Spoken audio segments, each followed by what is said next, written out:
We were just making sure that everyone is on board. I'm joined here today by our esteemed guests, and we shall start now. Good morning, good afternoon, and good evening to our virtual audience, depending on where you are joining us from. My name is Mohammed Amer, the Regional Director of Operations for the MENA regions, Middle East and North Africa with ICC, and I'm joining you today from ICC's MENA Regional Office in Dubai. I'm excited to participate in my first Global Connections Day and ICC's first virtual Global Connections Day event. After a hiatus last year, we're glad to be back presenting this valuable event as a virtual component to our annual conference, with hopes that we'll be able to be back in person next year. On behalf of all of us at the International Code Council, I'd like to welcome you to the 2021 Global Connections Day with a focus on building codes and extreme weather. This is such a timely global topic, including for those of us in the MENA region who just witnessed the tropical cyclone Shaheen, causing devastation and deaths in the unfortunate event is a reminder of the Arabian region vulnerability to extreme weather conditions. While we don't see a lot of tropical cyclones here, in fact, there has been no rain in Dubai for over a year. The expectation is that these events will become more frequent and severe in the coming years. We are honored to be joined today by presenters from around the world who share this concern about the resilience of buildings to extreme weather, people who think about and act to enable buildings to have a positive impact on greenhouse gas emissions that are often the culprit of the changing climate and more extreme weather, as well as adapting buildings to keep people safe in increasingly dangerous weather hazard situations. I'm sure we've all had plenty of experience with virtual events over the past 18 months, some better than others, but we do hope and encourage our audience to interact in the discussion by inputting questions into the Q&A box so that we can direct these to the presenters at the appropriate time. If you would like to be unmuted to ask your question, please indicate that in the Q&A box as well. We have a lot in store for today, broken up into two-hour segments to encourage and enable as much participation from folks in different time zones around the world. These sessions will also be recorded and available for viewing in the Global Media Center on the ICC website beginning next week. Before we dive into our program of speakers, I'd like to introduce Lynn Balfour, outgoing chair of the Global Membership Council. The Global Membership Council is one of 5 membership councils sponsored by the International Code Council. The focus of the Global Membership Council is connecting building safety professionals from the United States with US-based professionals who have an interest in advancing the cause of building safety internationally. The Global Membership Council is helping to expand our role as the global leader in building safety, including supporting Global Connections Day every year and in selecting the recipient of the Global Award each year. Lynn, would you please welcome our audience and present the Global Award? I would like to hand it over to you. Thank you, Amir. I'm excited to be surrounded by a virtual crowd of such highly educated and worldly individuals at this year's Global Connections Day event. From my home country of Canada, like in the United States, the Middle East, as Amir mentioned, and around the world, we see the increasing threats to our built environment caused by more frequent and severe weather hazards. This is an important topic for building regulators, designers, and material manufacturers to understand and in which to engage. Our discussions in today's sessions will look at the challenges with mitigation and adaptation, as well as the unique role that the insurance industry has to play in the resilience discussion. Today, we aim to strengthen industry relationships, advance the global dialogue, and learn from one another so that we may advance our efforts worldwide. I also have the honor of beginning the session today by presenting the 2021 ICC Global Award, notably to a deserving individual who is a champion for resilience in a very challenging environment. Established in 2012, the Global Award recognizes distinguished service in support of the International Code Council's global mission and vision. The ICC Global Award is given to individuals or organizations with outstanding performance in promoting building safety around the world. The 2021 recipient of the ICC Global Award is engineer Abdul Latif Helaly, the project director of the World Bank-funded Urban Resilience Project in Dhaka, Bangladesh. Engineer Helaly has displayed determination, creativity, and commitment in his tireless efforts to implement the multiple projects that interweave to improve resilience in Bangladesh. While the international codes are not currently in use in Bangladesh, the current National Building Code of Bangladesh does incorporate provisions from various US codes and standards, such as those promulgated by ACI, ASHRAE, ASCE, and others. ICC, primarily through the work of SK Ghosh Associates, has supported the Urban Resilience Project through and has also introduced other elements of its family solutions by helping to help the local building authority in Dhaka to develop and implement tools and systems to improve building code implementation and enforcement, including training, capacity building, and professional credentialing. In addition to successfully managing the Urban Resilience Project since 2019, Engineer Helaly has done an excellent job moving the project forward during the pandemic, despite most international contractors not being able to work in person with stakeholders in Bangladesh. He has convened multiple online stakeholders workshops and pivoted in a very professional way to move existing projects forward and kick off new projects. He has also skillfully managed and balanced the needs of stakeholders while remaining focused on improving building safety for the benefit of all citizens of Dhaka. We are pleased to have Engineer Helaly joining us remotely from Dhaka, Bangladesh today to receive this award. Engineer Helaly, I am pleased to present you with this award on behalf of the Global Membership Council. Congratulations and thank you for the work that you continue to do to support the strong building codes to foster resilience. Would you care to make some brief remarks today?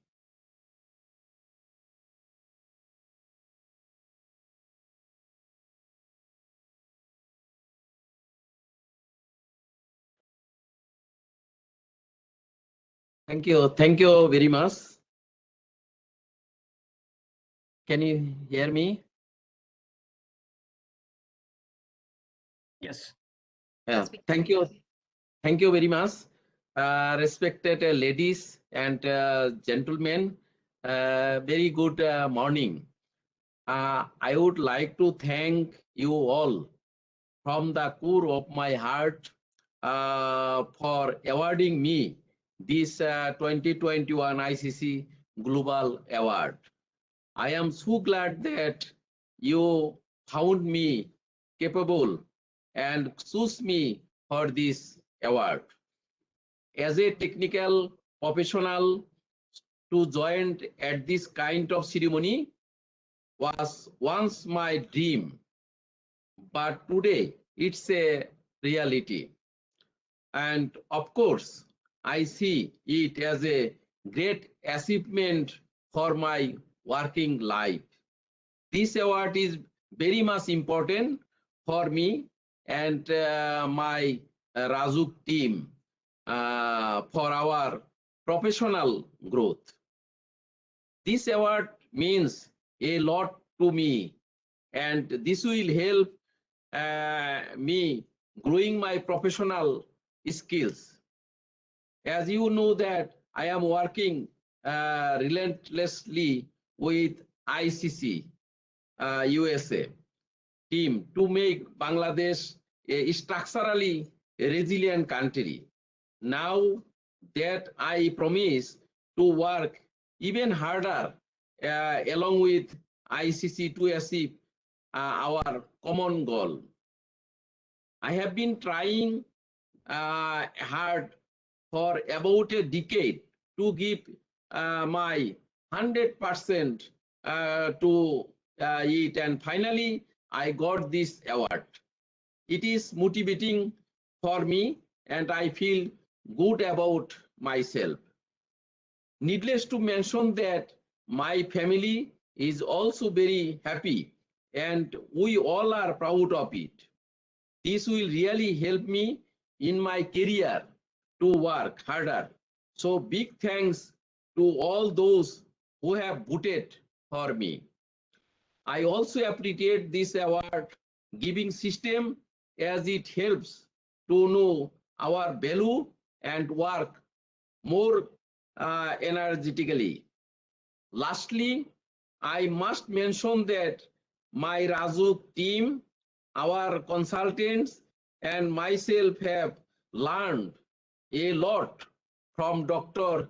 S.K. Ghost, team leader, Building Code Enforcement and Implementation Strategy of Urban Resilience Project.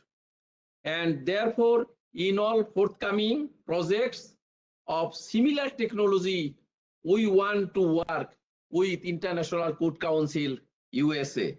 Thanks once again for this research and encouragement. Thank you all.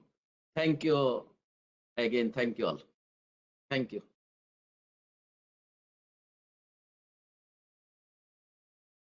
Great remarks, Engineer Helaly. Thank you very much. And once again, congratulations from all of us at the International Code Council. I am pleased to now introduce the featured speaker for this session, Ms. Martina Otto. Martina joined the UN Environment Program, or UNEP, in 1999, where she has served in a number of different substantive and management functions. Her areas of expertise include sustainable energy, transport, buildings, climate change, air quality, and sustainable consumption and production. Today, Martina juggles multiple roles within the United Nations Environment Program, where she leads UNEP's work on cities, coordinating the UN environment-wide offerings to support cities and promote multi-level policy integration. In this role, she is also responsible for cooperating with other UN agencies and partners in the sustainable urban development space. Martina is also the head of the Secretariat for the Global Alliance for Buildings and Construction, GlobalABC, which was established in 2015 at the UN Climate Conference COP21 in Paris. I'm going to transition the MC role to Judy Zakreski, ICC's Vice President for Global Services, who will facilitate the discussion with Martina, and following that, announce the panel discussion. Welcome, Martina and Judy. Thank you, Amar, and a very warm welcome to Martina. We're thrilled that you're able to take time from your schedule to join us today.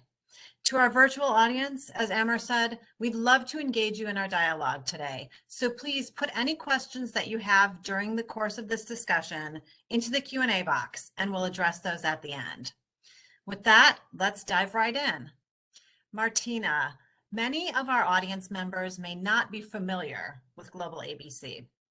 Could you give us some background of the organization, how it came to be, what its membership makeup is like, and what it aims to accomplish?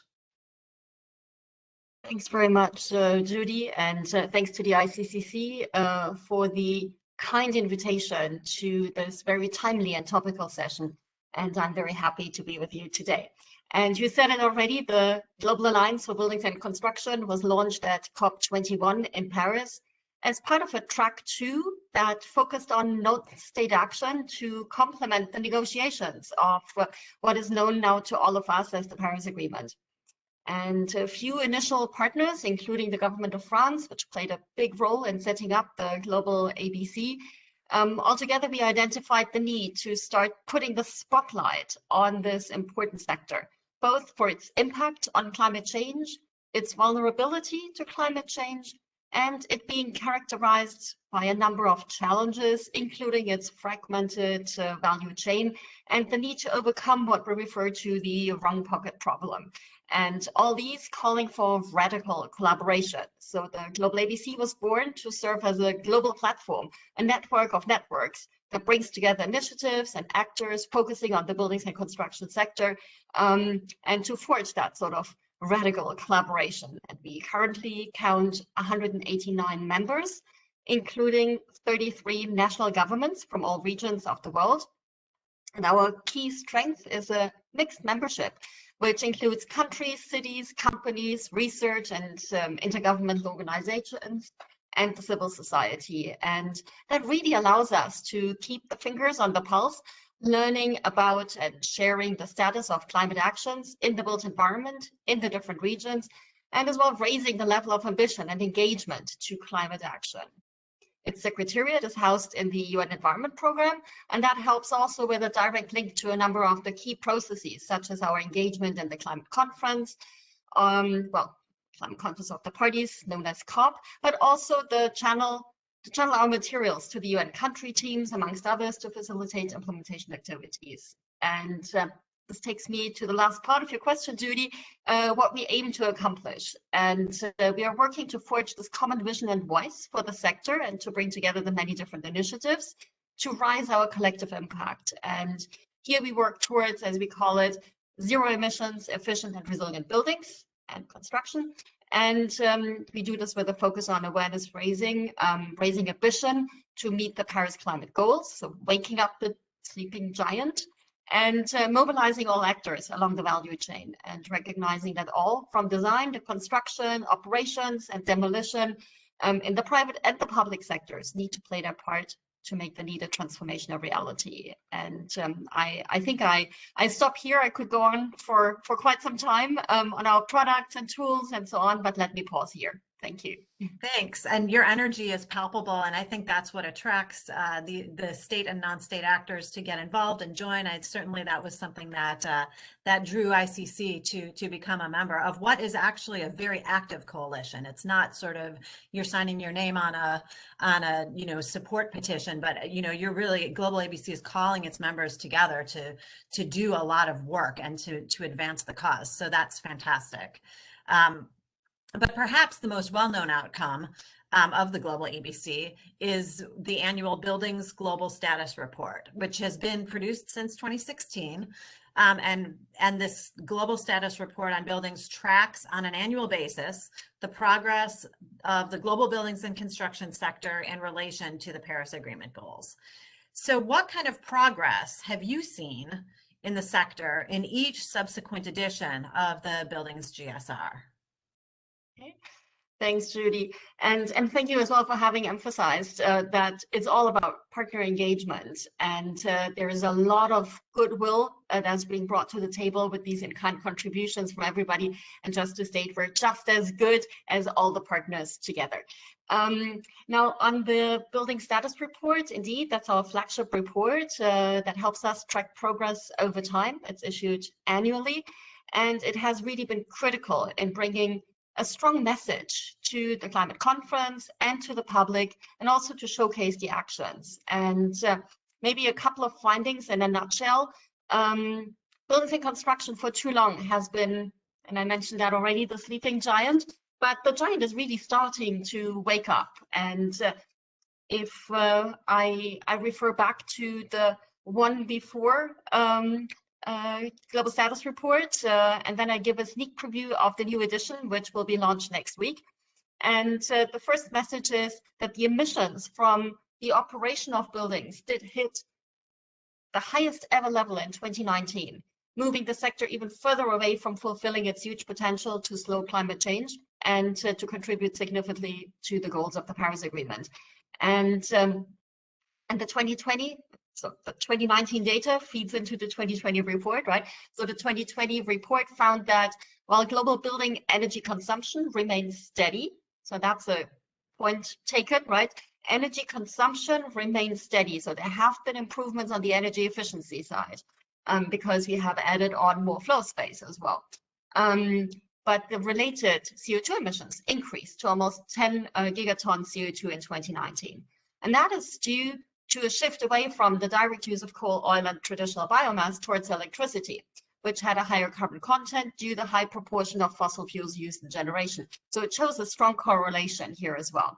And then the other point is, if we add on the emissions that come from the construction side of things, so all the materials, for example, we end up with 38% of total energy related CO2 emissions. And this really led us to call for a triple strategy to aggressively reduce energy demand in the built environment, to decarbonize the power sector, and to implement material strategies that reduce life cycle carbon emissions.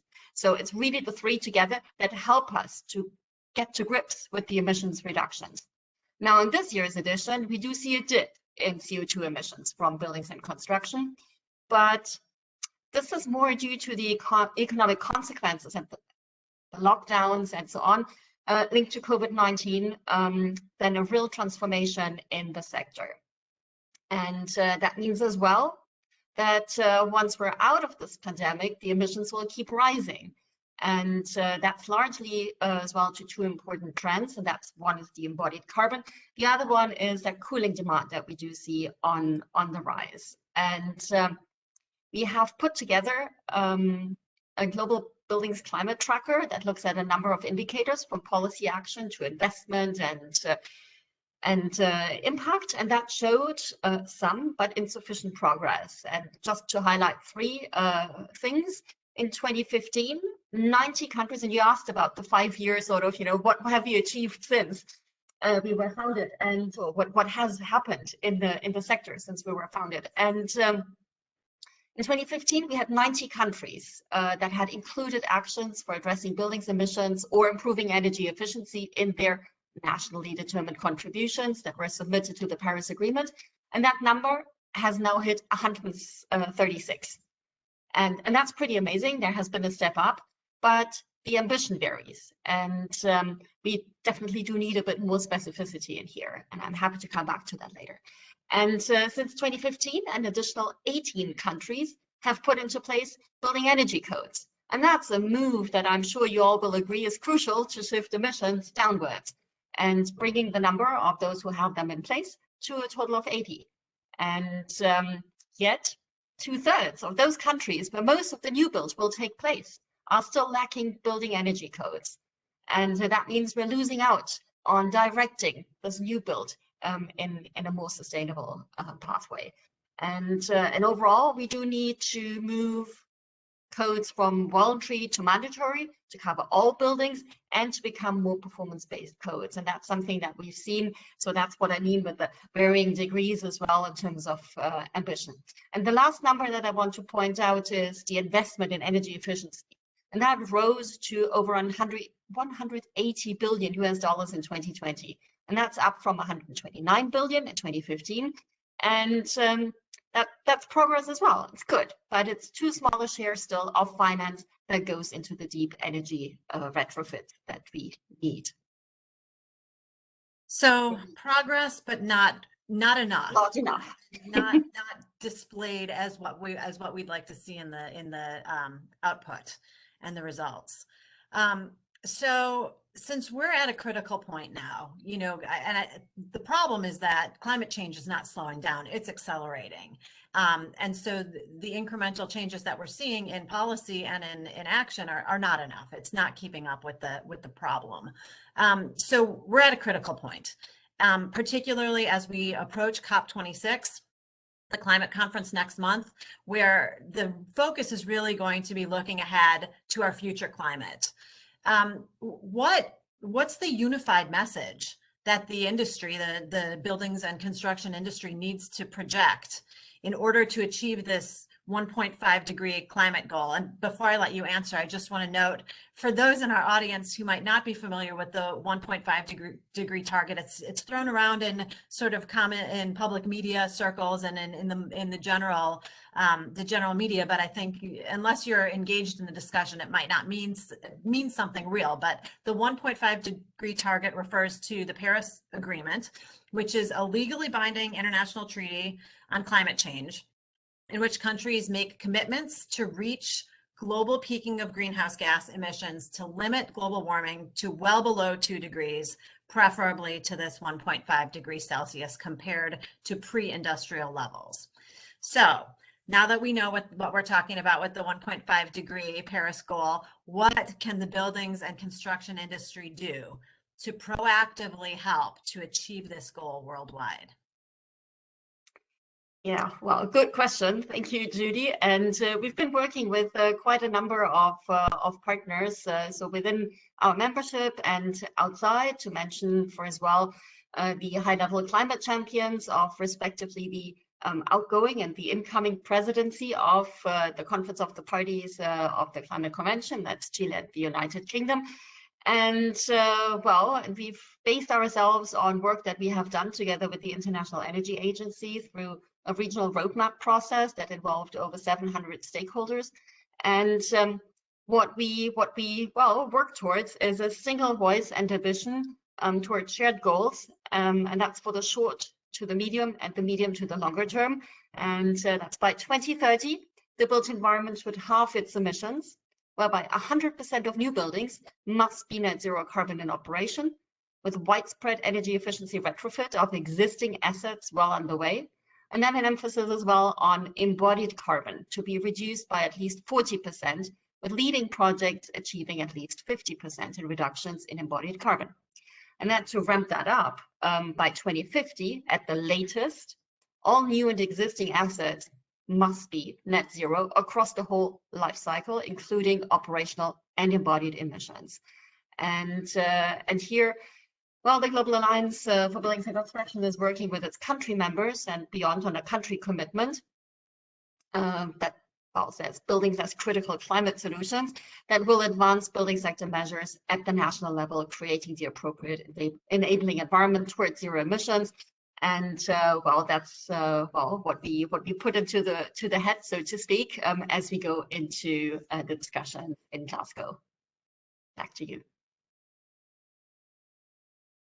Sorry, I had myself on mute. Thank you. It's quite overwhelming to think about those goals, and we need to get there. And it's probably maybe bigger than baby steps, but so incremental progress every year to kind of get to these things and policies and tools that will help the governments to reach these net zero goals and the embodied and address embodied carbon. And so let's talk a little bit about the role of the buildings and the construction sector in achieving the nationally determined contributions. And you mentioned the NDCs, the nationally determined contributions, in response to another question. But again, I just want to make sure that our audience understands what we're talking about when we talk about NDCs.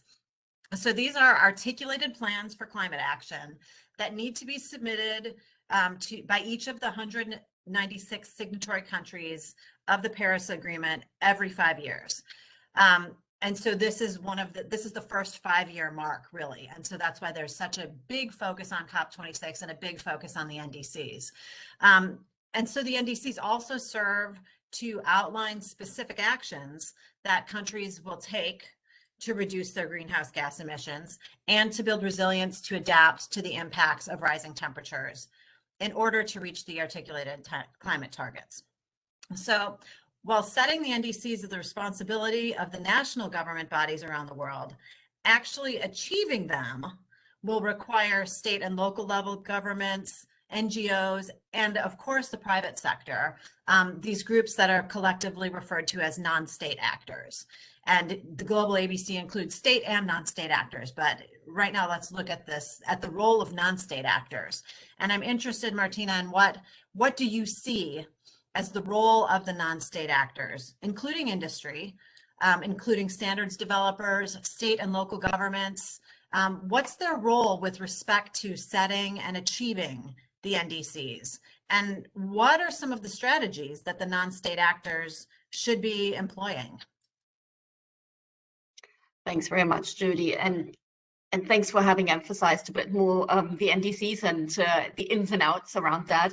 And I already mentioned it a bit earlier when I was reporting back on the Global Status Report, where we were standing with regard to the referencing of buildings and construction in the NDCs. And there is a step up, if you recall, but it's not quite enough yet because often enough the references do lack the specificity that we need in terms of concrete targets and measures. And that could actually involve something like, a reference to the decarbonization of the power, heating and cooling, energy supply, and so on. And really to recall as well that the rate of growth of investments in the building efficiency needs to double to over 3% per year, and that has to expand beyond the direct government investments in private to private investors as well. And here, as you rightly say, the NDCs are put forward by national governments, but the non-state actors do play an important role in helping to define what goes in, and they play a critical role in the implementation. And what do I mean by, helping and define what goes in? I refer to the regional roadmaps already that the GlobalABC has put together for Africa, Latin America, and Asia, and we also have a global one. And they were developed with a large group of stakeholders, over 700, and they provide both a framework and a process to develop a national roadmap that takes into account the local context. And these national roadmaps are actually a way of setting those more specific measures, defining those more specific measures that could go into the NDCs. And here, this development, together with the non-state actors, is so critical to get the level of ambition right between a push and a pull, between being realistic as to what is achievable right now and how to help stretch to a higher ambition and bring everybody on board. And this at times is done through what we call national alliances that bring together all the actors along the value chain, talking together with the governments. And that also can become a sounding board for policy co-creation going beyond the NDCs, actually, in the implementation of that. And beyond this, we've seen as well, and you said it, there's a huge role as well in the implementation. And we have seen huge leadership of city leaders and also from the private sector. And maybe to mention here the efforts of C40, the World Green Building Council, and the World Business Council for Sustainable Development in particular, working towards a breakthrough with 1,000 cities and at last 20% of the largest built environment businesses by revenue committed to the race to zero. And maybe here as well to add 3 key numbers that bring home how important the non-state actor track is. And the first is that by 2050, the world's building stock will double, and almost 70% of the global population is projected to live in urban areas. That shows how important that is. And by 2060, the global material use is expected to more than double, and a third of this rise is attributable to materials used in the buildings and construction system. And here the companies upstream in the value chain and those suggesting the designs, as well as the real estate developers commissioning, they all set their science-based targets to drive down emissions. And that will be critical for them to do that. And similarly, the local governments with their authority over planning, but also in their capacity to implement building codes, but last but not least, also through public procurement. And here particularly with a look at public buildings and affordable housing provision, they can all provide a strong role model and a market lever to shift the market and thereby implement the NDCs. So there's a lot that everyone can do. You don't have to be a national government to make a big impact on achieving the NDCs and defining, maybe defining stretch goals. And I think, a lot of people in our audience may be familiar with the stretch goals that have been put in place by some jurisdictions in the United States. And I just wanted, before I ask my next question, just want to put out a plug that, I'm asking Martina a lot of really difficult questions. But if there are other questions that are coming from our audience, please feel free to put those into the Q&A section. Anytime they come up, we'll address them at the end of our talk. But first, I have a few more difficult questions for Martina. Going back to the annual conference and Global Connections Day, the theme is resilience. And that theme, of course, is strongly woven through our Global Connections Day this year as we're focusing on building codes and extreme weather. The buildings that are being built today need to be able to withstand weather hazards 50 years from now or longer. And these are likely to become more frequent and more severe than what we see today, even if we achieve the 1.5 degree target. In 2016, one of GlobalABC's first publications was a global roadmap towards low greenhouse gas emitting and resilient buildings. And this report acknowledges that population growth and urbanization could result in a 50% increase in the energy demand in buildings by 2050. And that's on top of the energy demand related to the construction of new buildings. And you referenced that a little bit earlier, that, the energy used by buildings staying constant is good because we're seeing more and more buildings being built. But we still need to decrease that. So this report from 2016 also recognizes that buildings are particularly at risk due to changing climate and in the form of more stronger and more frequent storms, flooding, and the reduced durability of some building materials, which could cause structural damage. So what are the takeaways from this report from 2016 with respect to resilient building? And do you think that the recommendations have changed over the past 5 years since the report was originally published in 2016? Thanks, Judy. And indeed, buildings resilience needs to increase to future-proof our homes and our workspaces. And you pointed it out, a typical building constructed today will still be in use in 2070. So, but the climate that it will encounter will have changed significantly. And we've often said climate mitigation and adaptation are the two sides of the same coin. And this really needs to translate also to our actions, and the necessary interventions to reduce the climate impact of existing buildings should actually be combined with investing in adaptation and resilience measures, rather than looking at trying to retrofit things further down the line, which is often less efficient and more costly to do as well. And indeed, 5 years ago, we highlighted the need to focus on urban planning, risk zoning, wind and seismic resistant construction, stormwater management, thermal resistant construction, and we've just gotten a whole new heat wave avalanche that hit all of us in our city. So I mean, that's, I think, very, very present in everybody's minds as well.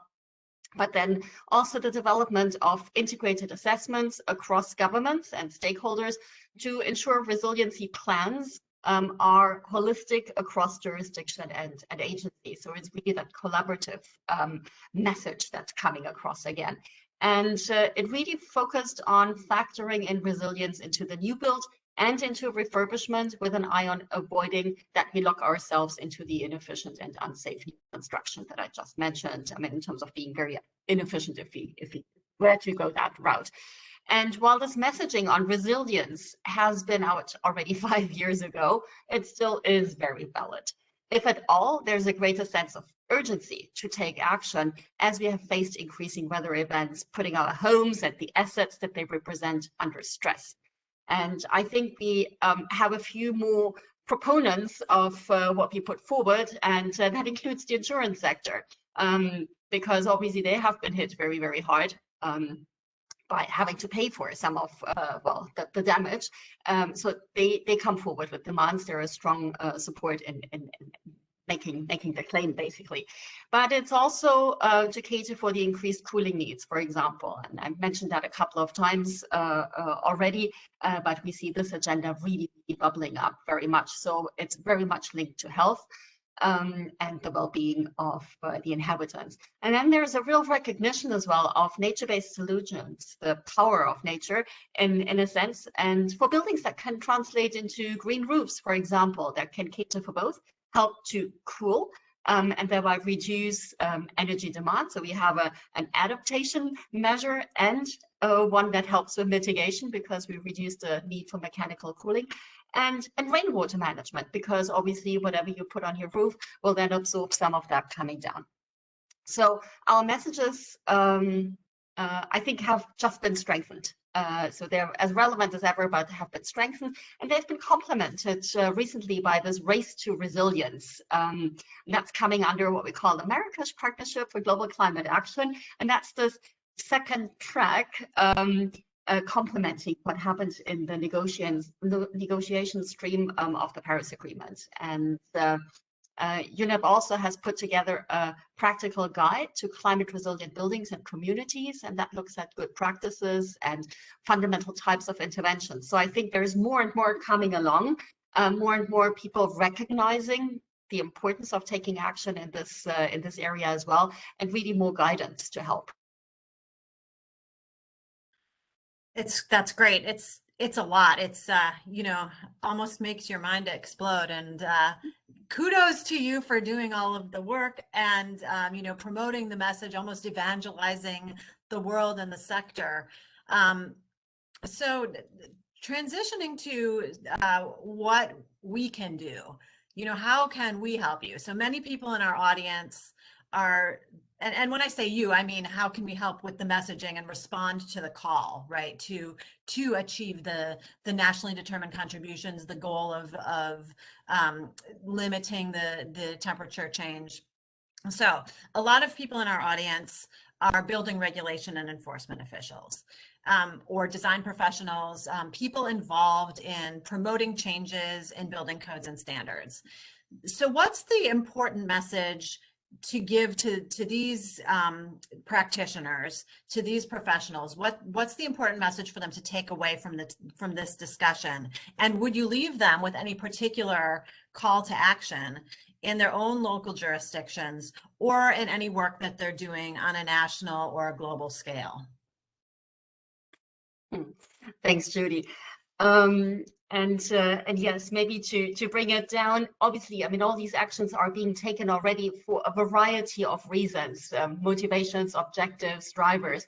But I really want to make sure that we all have in our mind how important, how absolutely critical it is to drive down our greenhouse gas emissions and putting us on this pathway that limits warming to 1.5 degree.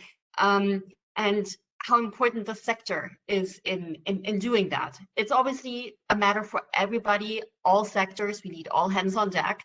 But in the sector, there's a critical space to take action as fast as possible because we're hitting those tipping points. It really is also in the sector's own business interest, giving exposure of the assets to climate change. So it's about mitigation and adaptation. Think about that. Think about whole life cycle carbon. Think about integration of not the building in insulation, but in isolation. But yeah, insulation is important as well. But the building in isolation. But what I like to call is the building's ecosystem. So the neighborhood, the district, the city. And the good news really is that many solutions do exist, and many of them count as low cost. It's a myth that it has to be more expensive.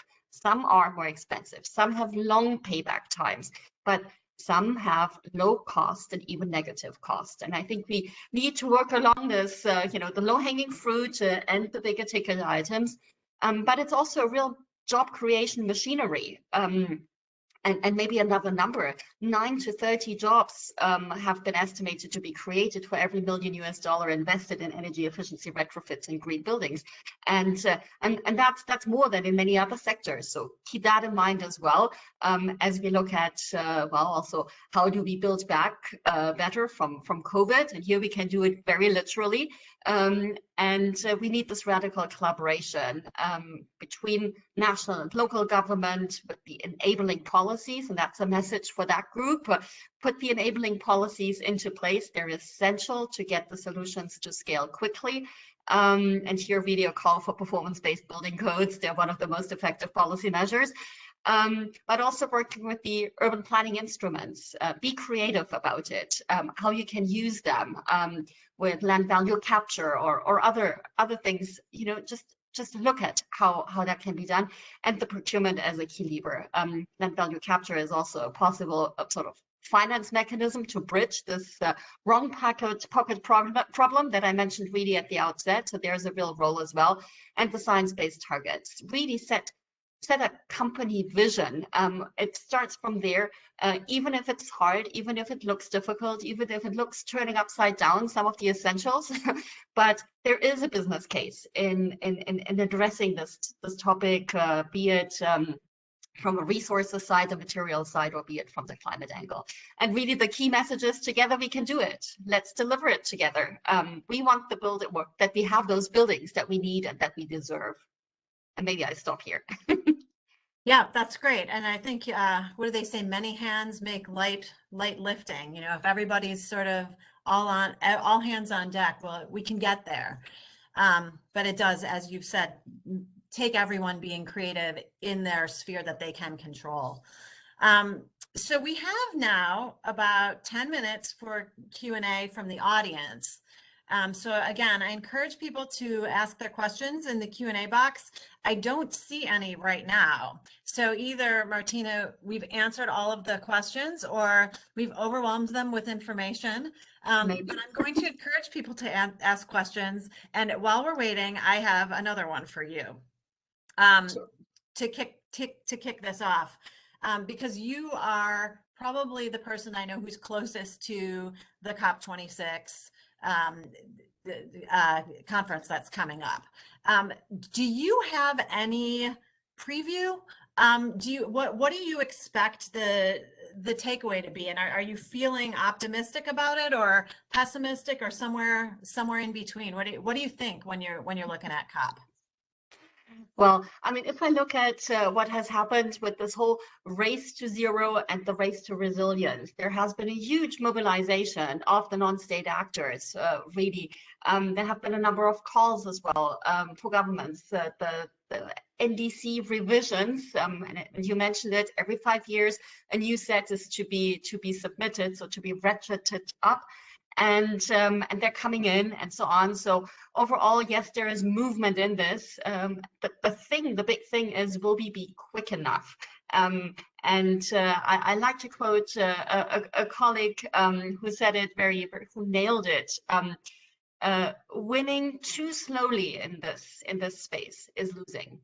So yes, there's a lot of winning going on, but we have to make sure we do it quickly enough that we really can declare a win. And so again, yes, hopeful for sure, but well, we have to accelerate. Urgent call to action. Okay, so I have some questions now in the chat. The first one, are China and Russia participants in the Paris Accord? And have they submitted their NDCs yet? And do you know what they are? I won't be able to tell you the content of the NDCs. They're longer documents and so on. So, and even now at the moment to say, well, this is how good they are on the building side, I wouldn't be able to tell you, but we have some of the, if they're mentioned in our global status report, then definitely. I mean, China has been working on quite a few things that I do know, but yes, they're a member, and we would have to look into the details of the NDCs. Sorry for not being able to be more specific than that. That's you haven't memorized all of the countries' NDCs. But China and Russia are both participants. They've both signed on to the Paris Accord. Russia has also. Martina? Russia has also signed on to the Paris Accord? China and Russia have both. So I think so. I think that when the US pulled out, we were one of the only countries that were not. Okay. So while we're waiting for more questions to come in, let me ask you, what keeps you up at night? I mean, there's a lot. This is you are working on solving a highly complex and huge problem. You seem to be very calm and in control, and systematic about it, and understanding what the issues are, what needs to be done. But is there something that just keeps you up at night about all of the work that needs to be done? Well, I think it comes across indeed. I mean, it's so huge, and the problem is, and particularly in this sector, I feel if we don't move almost at the same time in par, we won't be getting there. And I think that's a real concern. So if we have the most wonderful design ideas from architects that have a vision and want to implement that, and then we hit the point where the demand is not there, because people don't buy into the concept quickly enough, or if then the workforce is not sufficiently trained to actually put things into practice. So it's all this coming together, and then obviously on the policy side, some of the policies, they just take the time to be put into place. Once they're there, they're very effective. But yeah, so that I think is a real difficulty, and we do see the sector moving so fast in terms of growth due to the population trends and due to urbanization trends and so on. That those who don't have the regulation in place yet are overwhelmed by it. So it's not moving fast enough. And then there's a lot of construction that is coming into place that's, not up to the standard, really. There's a lot of informal construction happening as well that totally bypasses. And this is obviously not happening because people want to disobey the rules, because often out of insufficient means, poverty and so on, there's a lot of self-construction happening. How do we bring that on board? And it's not to say that all that needs to be regulated and so on, but how do we help them to improve things? And obviously there are examples out there, be it the concepts of I'll just self-finish, for example, so that at least your basis is right.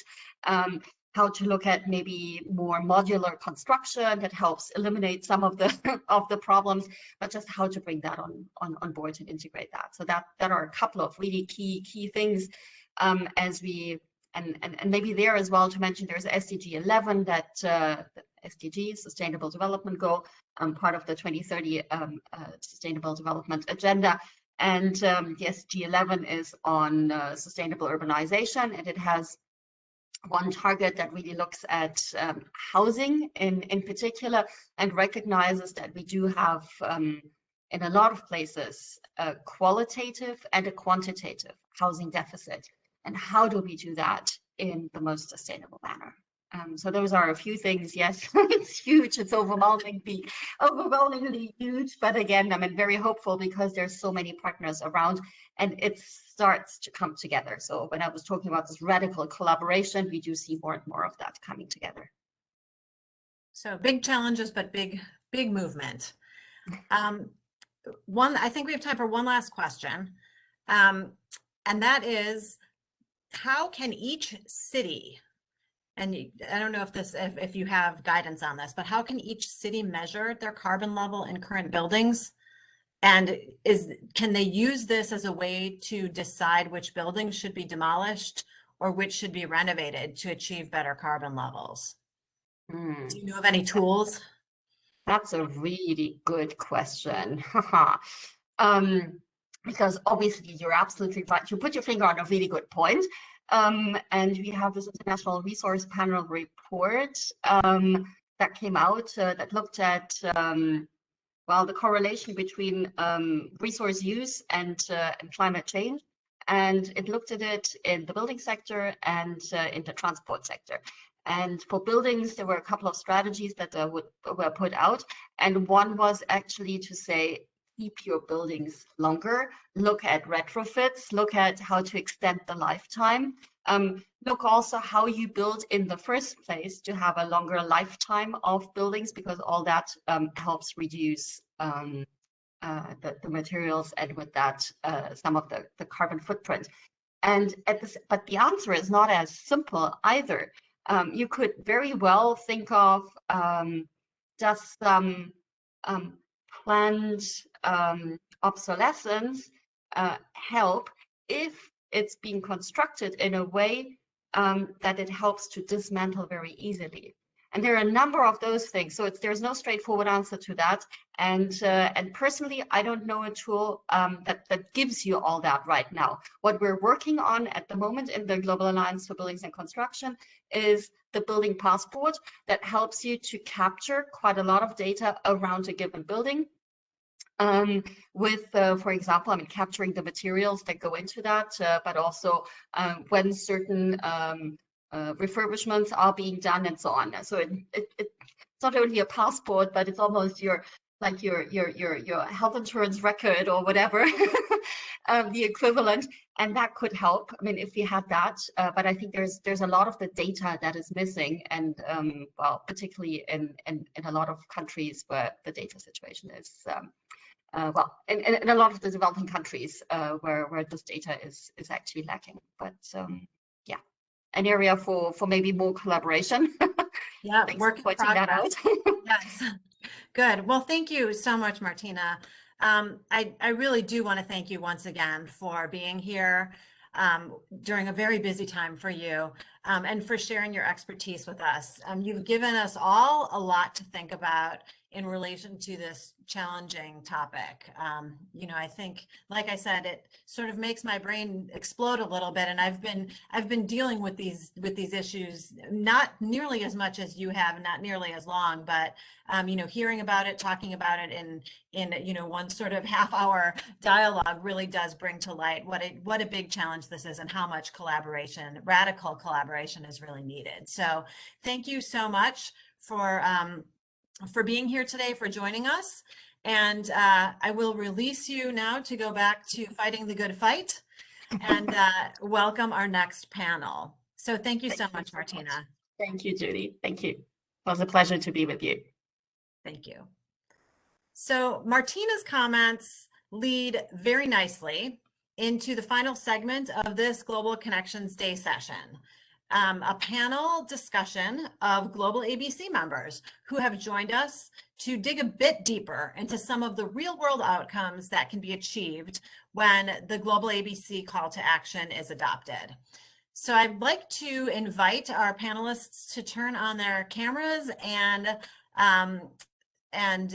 microphones as they present. But I'm now pleased to introduce Regis, Meyer, Karim, Selouane, and Illyas, Essabi to help us explore some case studies. I'm going to introduce all three of them, and I'll let them then do their presentations in order. So Regis Meyer is an expert for the decarbonization of the building sector within the European and International Actions Directorate of the French Ministry of Ecological Transition. In this role, he serves on the GlobalABC Steering Committee and on the Program for Energy Efficiency in Buildings, or PEEB, on the political board as the deputy delegate for France. Regis is a graduate in civil and urban engineering, and he was previously a member of the French government's negotiation team for COP21, where the Paris Agreement was reached, as well as of the cabinet of the president of Greater Lyon and the Interministerial Mission Against Climate Change. He has also worked in Japan and Germany and has advised startups working on energy efficiency in buildings and smart cities. Regis is going to give us an overview of the most recent GlobalABC Buildings and Climate Change Adaptation Call for Action, as well as the process findings and recommendations that stemmed from that publication. Next, Dr. Karim Selouane also joins us from France, where he founded and operates Resallience within Vinci Construction. Karim has over 15 years of experience within industry, academia, and public policy to provide strategies for the management of climate risk to territories, cities, and projects. In addition to heading up resilience and climate change adaptation at Vinci Construction, he is also a member of the Community of Users on Secure, Safe, and Resilient Societies Urban Critical Infrastructures program within the European Union. Karim will be discussing the challenges and financial stakes tied to adapting buildings and infrastructure to climate change, and to provide some real-world examples of how change can be successfully implemented on the scale of buildings, cities, and territories. And he'll conclude with an example of a successful public-private partnership, or PPP model, that integrates climate resilience for the investment and financing of infrastructure and buildings. Finally, we have Illyas Essabi from the Moroccan Ministry of Housing and Policy of the city to provide us with case studies of public policies and initiatives in the field of building mitigation and adaptation to climate change in Morocco, including the Moroccan Thermal Building Code, a national energy efficiency label for residential buildings, and an adaptation plan for the building sector. Illyas is a renewable energies engineer, and he is the head of the Renewable Energy and Energy Efficiency Services, or RAAE, at the Ministry of National Territory and Planning, Housing, and City Policy. As part of the RAAE service, he works on enhancing the uptake of energy efficiency measures and technologies in the buildings and construction sector, developing technical and guidance tools related to the promotion of energy efficiency technologies at the city and building level, as well as to contributing to the preparation, implementation, and monitoring of governmental programs, regulations, and strategies in the field of energy efficiency and climate change, counteracting in the building and construction sector. And Illyas is also in charge of coordinating the activities of the ministry within the GlobalABC. A highly credentialed and skilled and knowledgeable panel that I think you'll all agree with me is a lovely panel to follow Martina's remarks. So we're going to start with Regis and then move immediately to Karim and then Illyas. And again, if anyone in our virtual audience has questions for any of our presenters, please use the Q&A box to enter them. And we'll have some time at the end for Regis, Karim, and Illyas to address them. Regis, I'd like to turn this over to you to present. And I will bring up your presentation here. Oh, thank you. Thank you.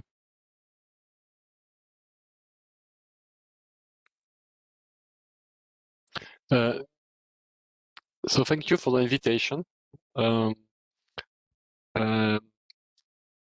Regis Meyer from the Ministry of Ecological Transition in France. I want to recall that we initiate the GlobalABC with UNEP in 2015 because we thought that beside the decarbonization of power and transport that mobilize a lot of countries, decarbonization of the building sector is key as well.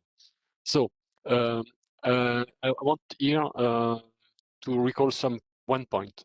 I think that everybody in the building sector should be very concerned by the rise of climate liability. I think that we can't hide behind the fact that we can't foresee or prevent the climate risk. I think it will be in the future very, very delicate for many of the stakeholders of the building sector if they are not engaged deeply in preventing and foreseeing climate risk. But countries have their role to play to help all building stakeholders to be involved. That's my first remark. And meaning that I want to thank the Kingdom of Morocco to have asked during a meeting of the GlobalABC that we should focus a little more on adaptation, because we focus a lot on decarbonization. That is a priority for sure. But I want to remember that in the Paris Agreement, mitigation and adaptation has the same level of engagement. So that's why we create a working group on adaptation in 2018. And I want here to highlight few results of that work and the report that we produce. The report is designed as a base of discussion. It's a starting.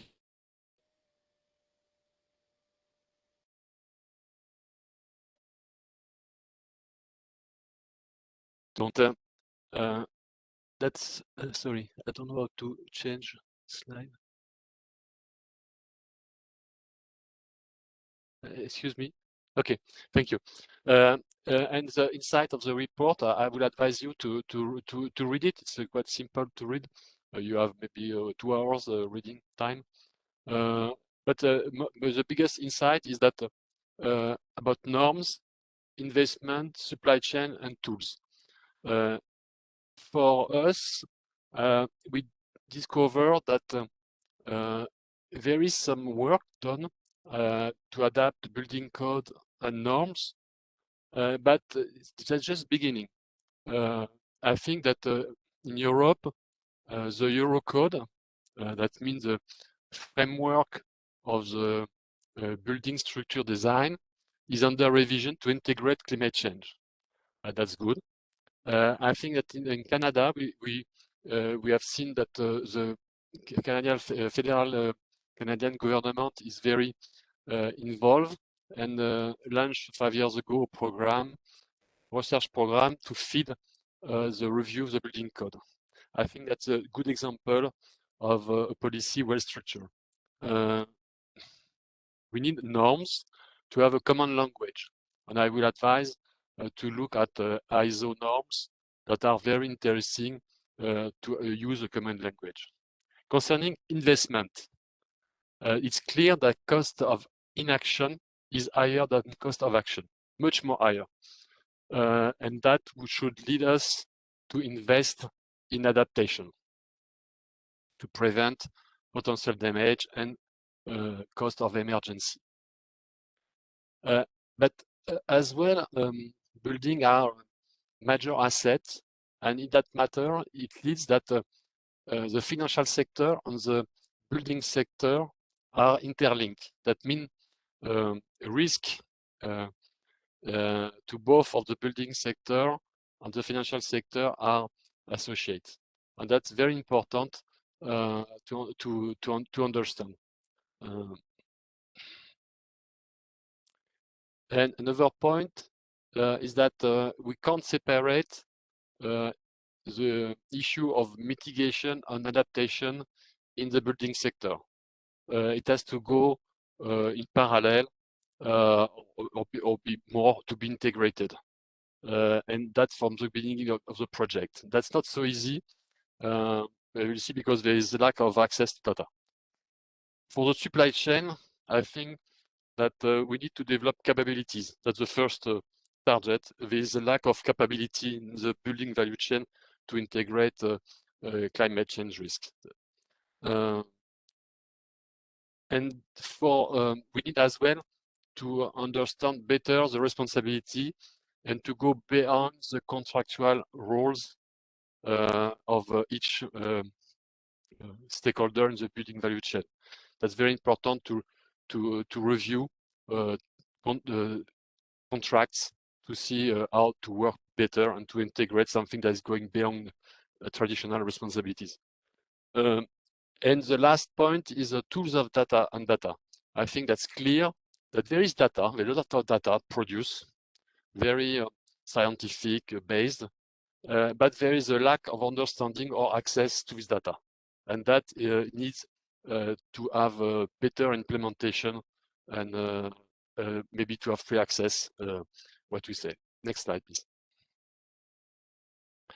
That's a very impressive maybe picture, but that's a summary about each challenge that we identify and a recommendation that we made.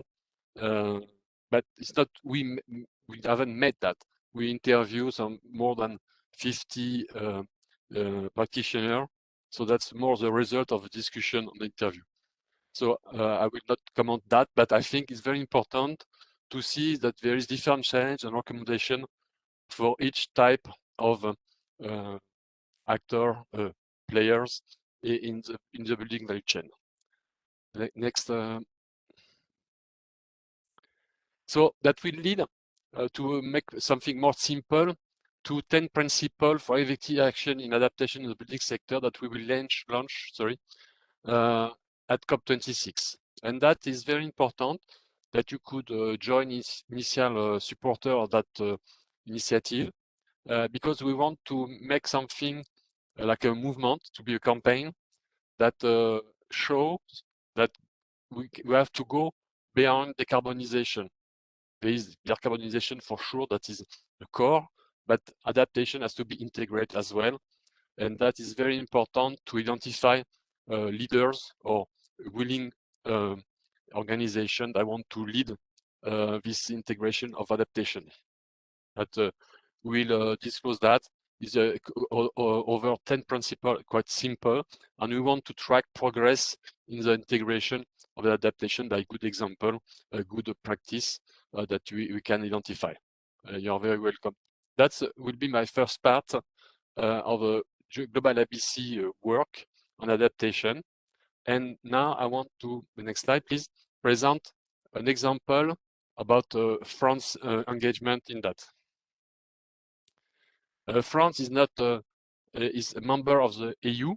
So as member of the EU, our policy is framed by the EU by few EU directive, and one the most important is the energy performance of building directive that's been decided in 2010 and review in 2018, and now we have the further review for that directive to integrate the carbon neutrality target and the 55% decrease for 2030 goal. That's very impressive. we need really to be engaged, really fully engaged in that.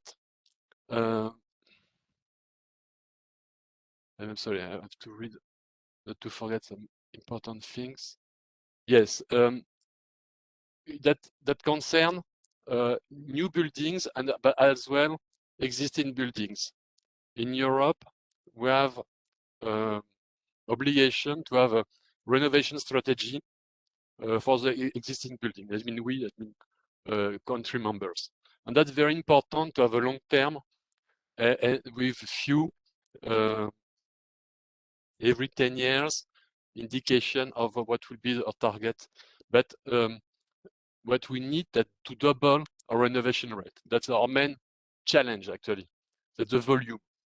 We have to go deeper in each renovation, but at the same time to increase the volume. And I think I understood that in USA you have as well the problem of probably manpower to do your Green Deal in the infrastructure. So I think it's a big issue for us how to be able to have this capacity to increase the volume.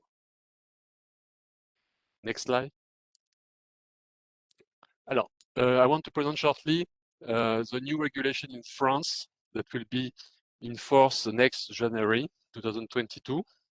And that's for us, I will say, it's a kind of revolution, a big change.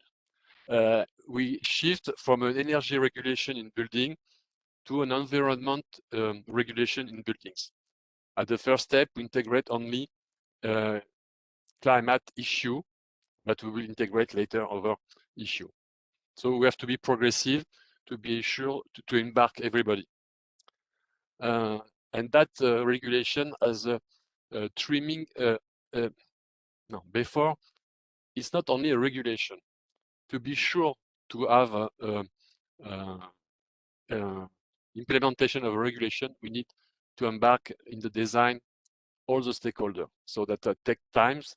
And as Martina said, in France, we build a long-term partnership with the private sector. We work with a think tank that propose solution. That's very important as well to have some label that are going beyond the regulation to see what we can do at affordable cost. That's very important if we want to generalize. Three main objectives: the priority to reduction of demand, decarbonization of energy, reduction of carbon impact of building construction, and guarantee of comfort in case of heat waves. And that has to be reinforced in different dates: 2022, 2024, 2027, 2030. That's quite for us important to have this visibility of reinforcement steps over these 10 years, because in the construction, it's, as you know, the change is quite slow, but it has to be really clear which direction we want to go. So I want maybe to only highlight the fact that we introduce the first, I think, obligation in carbon content of materials, construction materials, and that's quite important because we have a data base that provide all the evaluation and certified by an independent body. That means quite secure and very serious information where people that design building can find data. And there is for sure in Europe other countries like Denmark, Netherlands that are working closely on that. And we are not alone, but we are probably the first to bring as an obligation. And I want to, next slide, please, to talk about the integration of heat waves in the regulation of new buildings. First, for sure, in France, in our climate, isolation against cold benefit when it's well designed to be protected from heat, and that by reducing 30% energy demand from the previous regulation, we start to have something like for heating season, some like 10, 12 kilowatt hour per quadrat meter energy demand for heating. It's quite very, very low. What is important now is that we always seen in a new construction building where we have no air conditioning, no mechanical cooling.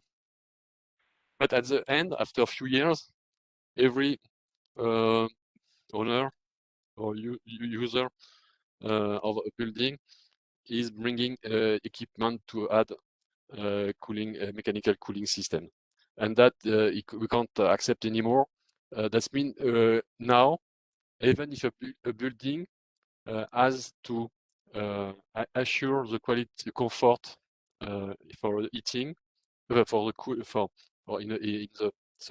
summer time, but even if there is no cooling device plan, it has to be integrating this potential cooling demand if the comfort is not secure in the extreme heat. That's mean we don't discard air conditioning, but it's not a priority in the design. Next slide. The difficulty was or is to see what is normal climate now. Climate is average 30 last years, the definition of the ISO norm that we use. But the climate that we can use is not anymore what we live. And what we live is not the climate that will come. So we decide in France to take for the summer new normal, the hottest event that happens last 50 years or 60 years. That happened in 2003. That means the biggest heat wave that we lived in France, and that will be for the summertime the new normal, and that it should be much more frequent in the future. That could be maybe the new normal, not for the regulation, but the new normal that we have to survive. Next slide, please. And for that, we integrate in the regulation an indicator, the degree hours that maximum we need to live to define what is a acceptable comfort, and that the design have to be respectful of that limit.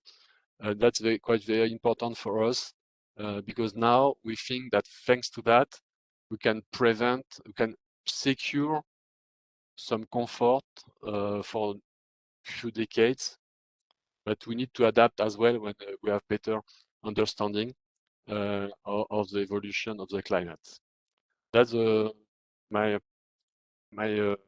last slide, and I'm ready to discuss the choice that we made in France. Thank you.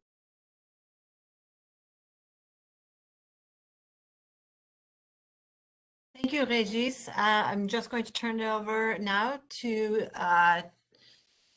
Karim. Hello, everyone.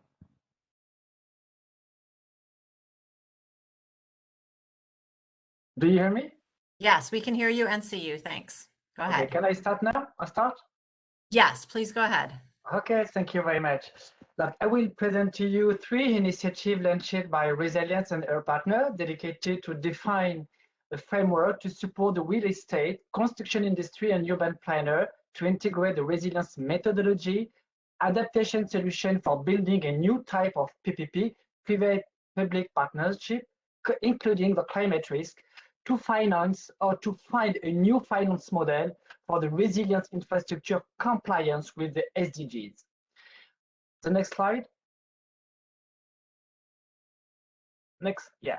First of all, who are Resallience? Resallience is a new design office dedicated to support to accompany the cities, the international funder, the several public and private stakeholders, including 3 services: consulting, modeling, and project coordination.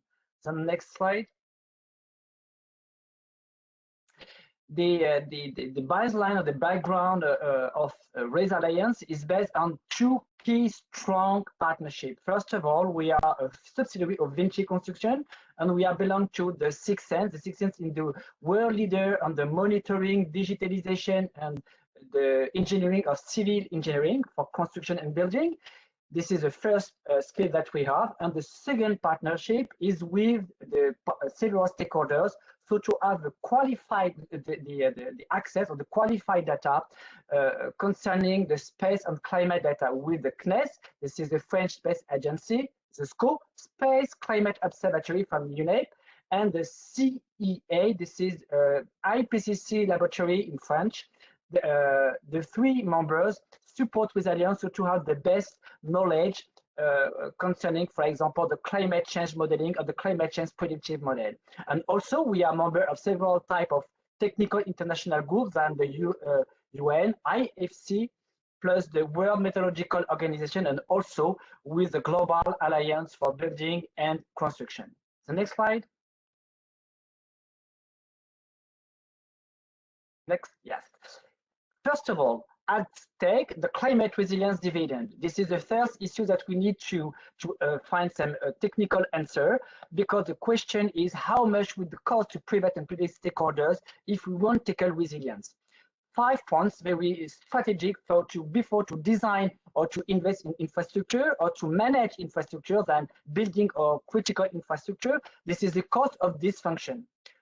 Second point, the cost of emergency adaptation, the cost of insurance risk, the financial risk, and the losing first mover position, a competitive advantage for cities, for example, or territories, because a lot of cities could have the bad attractivity, for example, if they are more exposed by climate hazard, for example. That's why we need to reduce all these costs by the new type of methodology, including design of infrastructure, the new adaptation solution, but also with a strong PPP model. So to support these 3 pillars. The next slide, please. The second stake is we need also a need for climate change resilience. Of course, in fact, the building can be vulnerable to climate change. In the future, there may increase of the risk of collapse, declining state or significant loss of value as a result of more storm, snows, or subsidence damage, water encroachment, deteriorating indoor climate, and reducing building lifetime. For example, in Europe Commission aims to increase the climate change resilience of infrastructure, including buildings.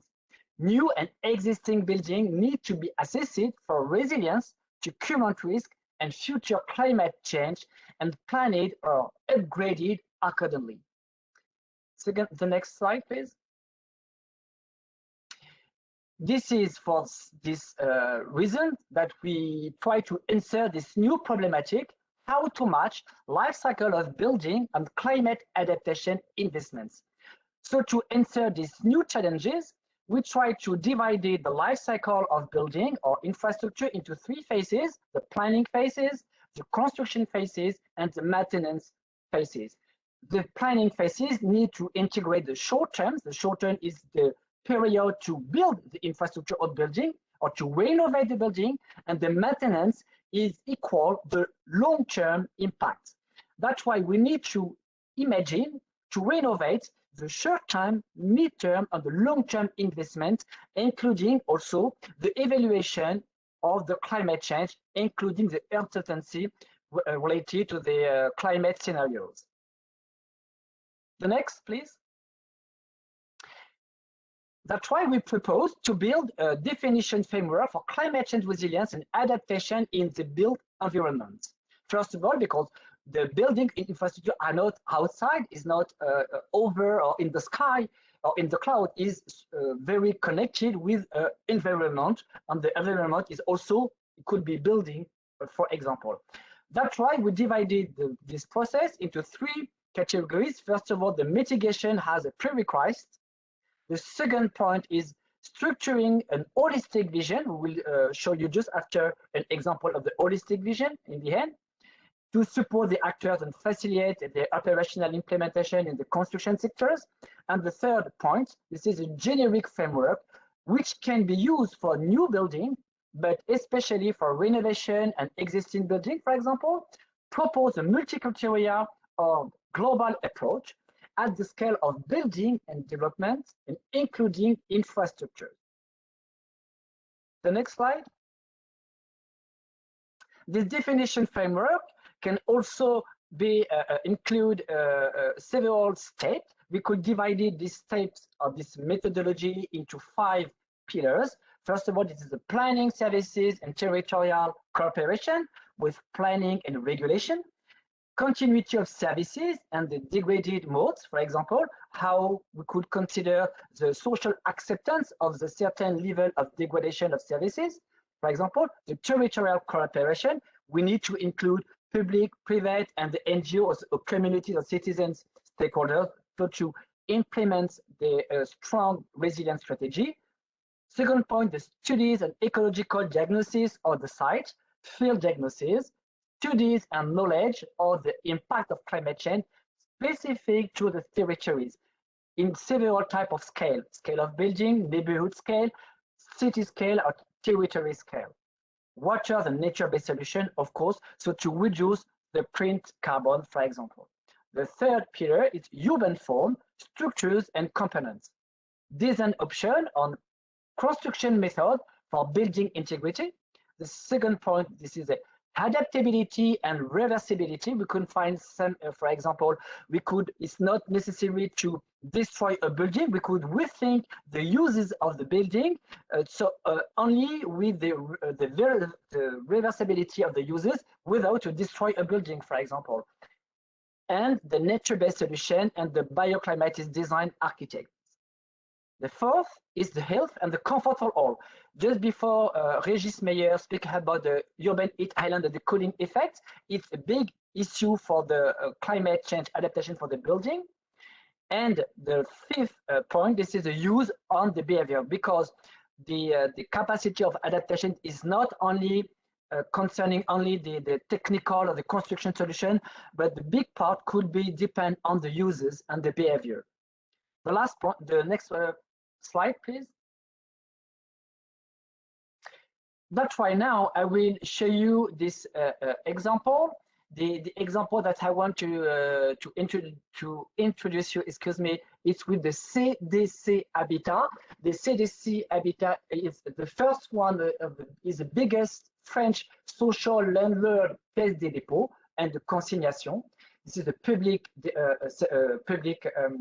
agency which manage more than 550,000 housing buildings in France and the other 6 departments. The RGP that we developed, the RGP is the resilience performance assessments, allows the prioritization and the inserting the appropriate resilience for all the real estate patrimony. Beside the impacted, the structural feature of the building, climate change can influence, in fact, the condition under which people live, work, in the interact indoors. In particular building, users need to use heating and cooling system to cope with thermal discomfort, both about the temperature extreme, for example. That's why we use and we stress all these buildings with several types of hazard. So to be more precise, high-level climate hazard than the urban heat, the fire, the flooding, subsidence, etc., etc. The next slide.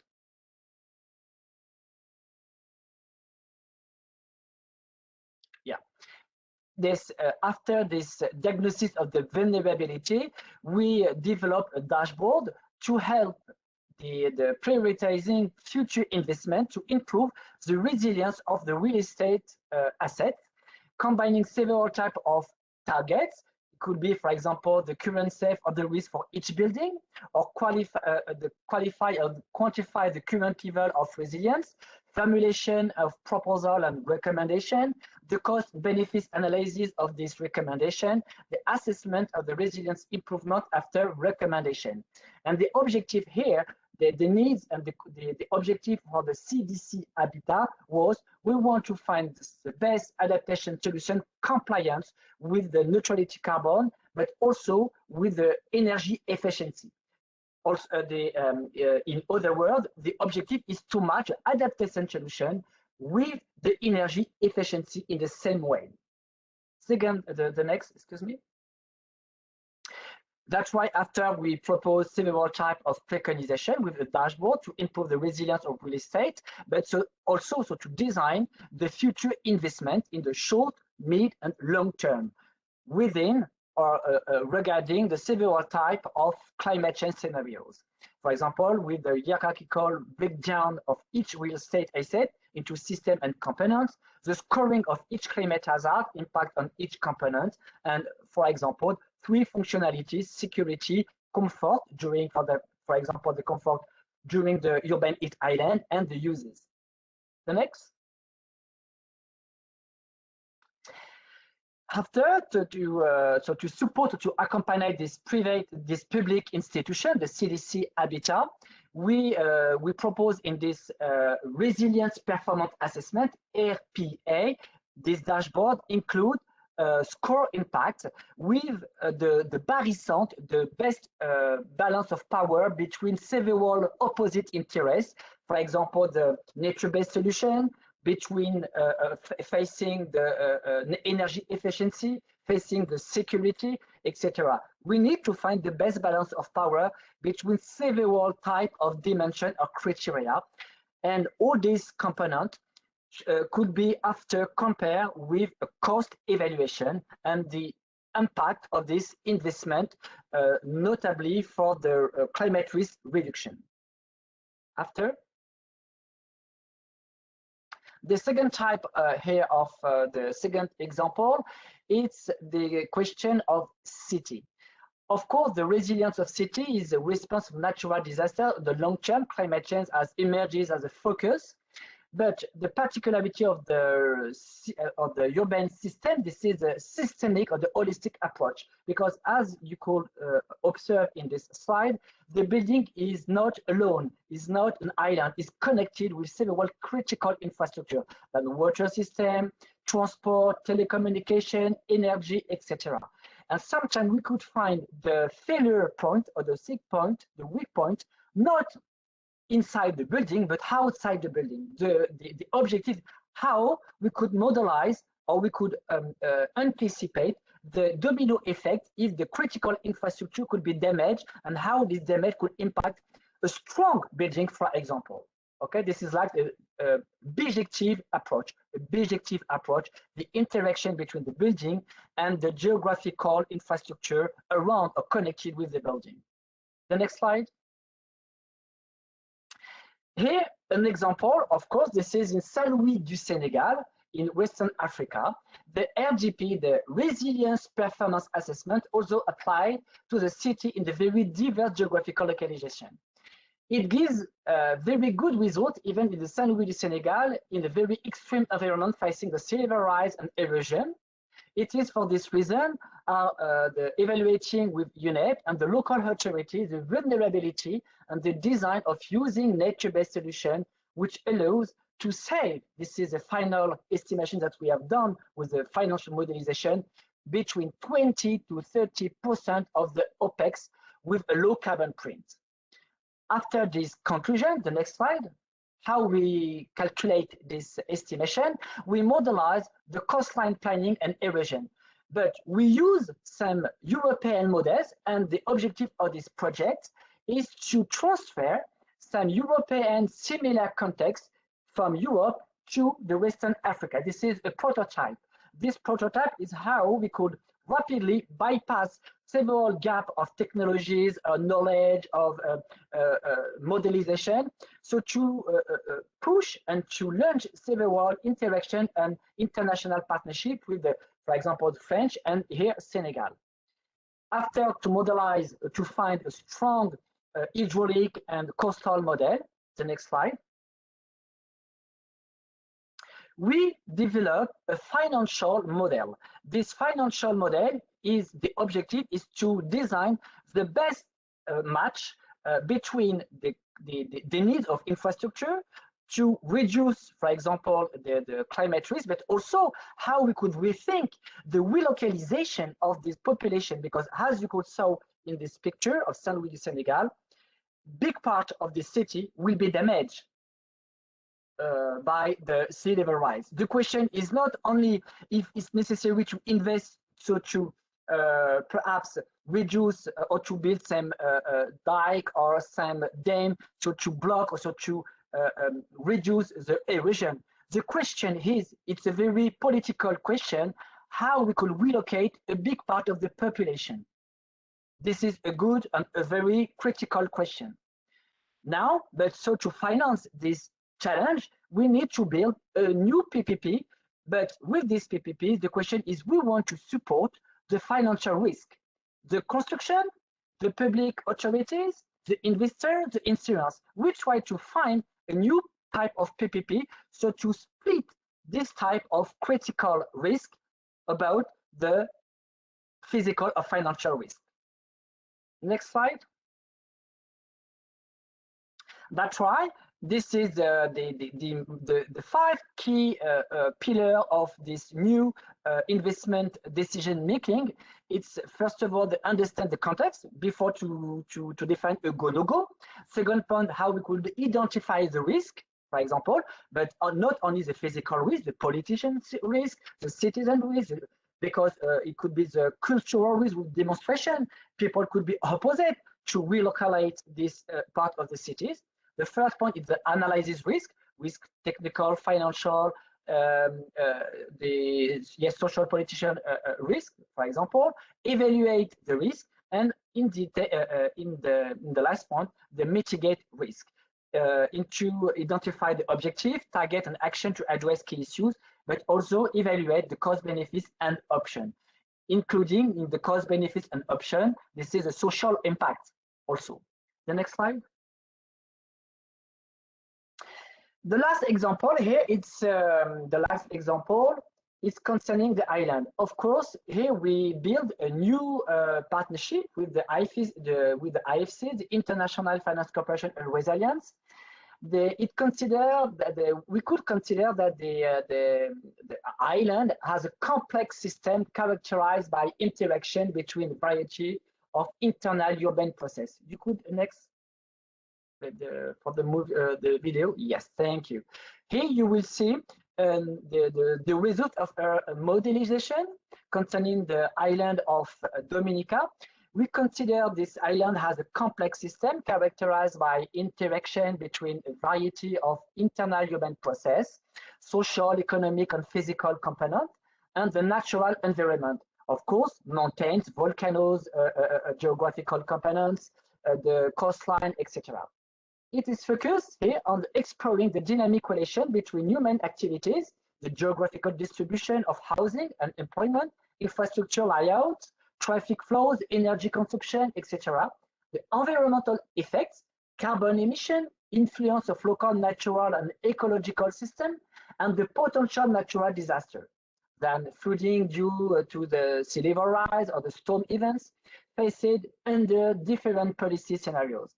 The model that we have built want to promote the potentiality useful for the policy to enhance the cities of the island resilience by modeling outcomes such as the potential for reduction in the transportation energy uses, the water treatment, for example, the access of the sanitary infrastructure, etc., etc. This is the objective of this model. We could compare with the stress test that we have done, for example, during the financial crisis. You know, I hope you know this stress, the stress. Donc, we stress all the systemic and holistic infrastructure inside the Dominic Island, so to evaluate the domino effects. And the next slide. The objective after is to dimension, is to design the need of investment, how we could calculate, how we could evaluate the most important investment So to match two objectives. First of all, to reduce the risk, but in the same time, to achieve rapidly the SDGs and the Paris agreements. It's a big challenge because sometimes you could have some adaptation solution could be opposite with the Paris agreements objective, for example. The next slide. Here, this is the final dashboard. This dashboard helps the decision making to prioritize the adaptation and mitigation action. It's very important to know that what we try to build an equilibrium between adaptation and mitigation action. Very important to understand this objective with our partners.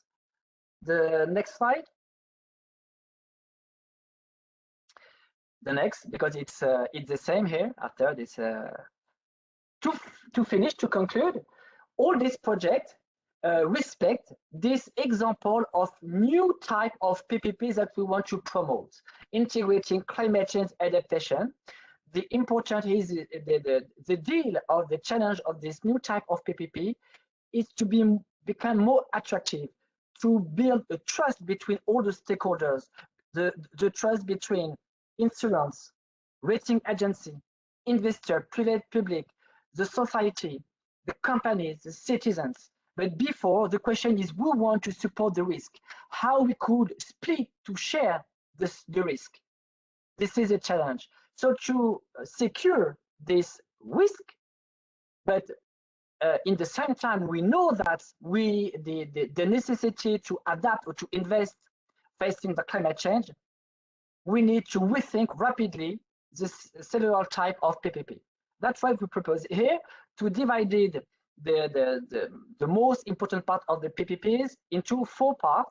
The first is the project identification in the PPP, including the policy guidance, project appraisal, the climate screening during the first phase. Okay, the second point, this is the project preparation phase, concerning the design and construction standard, service standards, environmental and social safeguard.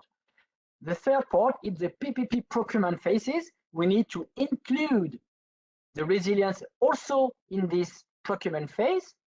And the last point is the implementation and the contract management phase, where we need also to integrate the several type of scenarios of climate change. In other words, the climate change questions the multi-stakeholders equilibrium between builder, operator, financial, and insurance will be the next challenge for the PPP. The next. This is only a final message, very easy, I think, but don't forget, and we are sure that we need to find the adaptation solution compliance with one of all of these SDGs. It's very important to match the both without the mitigation action or SDG action. We are sure that the adaptation can fail very rapidly. And the contrary is also true. That's what we need to match, adaptation and mitigation. Thank you very much. This is normally the last one. Thank you very much. If you have some questions. Thank you, Karim. Oh, I'm going to turn it over to Illyas, who can begin his presentation now. Okay. Hello, everyone. I would like first to thank you for the invitation to join the Global Connections Day and for allowing us to share with you some of the case studies in the field of mitigation and adaptation actions in Morocco, along with some distinguished speakers. In my presentation, I will share with you some quick insights about 3 examples of public policies and initiatives in the field of building mitigation and adaptation to climate change in Morocco, led or co-led by the Ministry of Habitat, which I represent.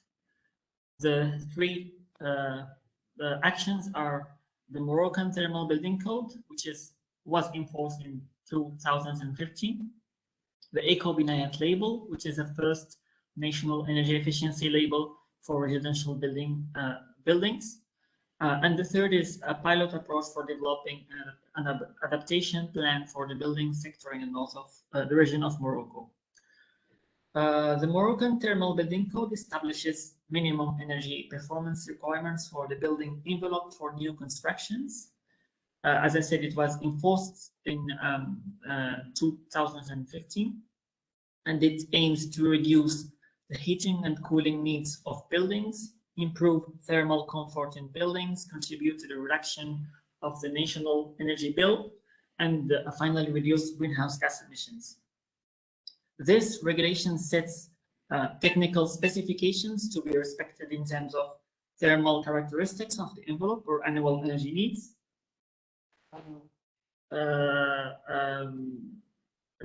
related to the thermal comfort of the building according to an established climate zoning.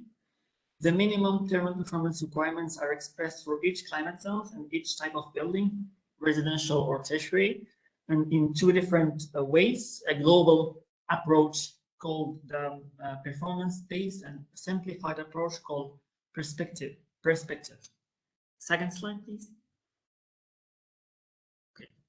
The perspective approach consists in setting the acceptable limit technical specifications in terms of thermal characteristics of the building envelope, like the thermal transmittance of roofs, external walls and windows, thermal resistance of floors, and solar factor of windows, depending on the type of the building and the climate.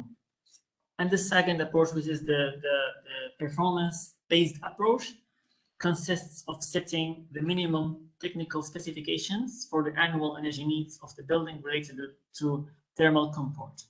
These requirements correspond to the heating and cooling needs of the building.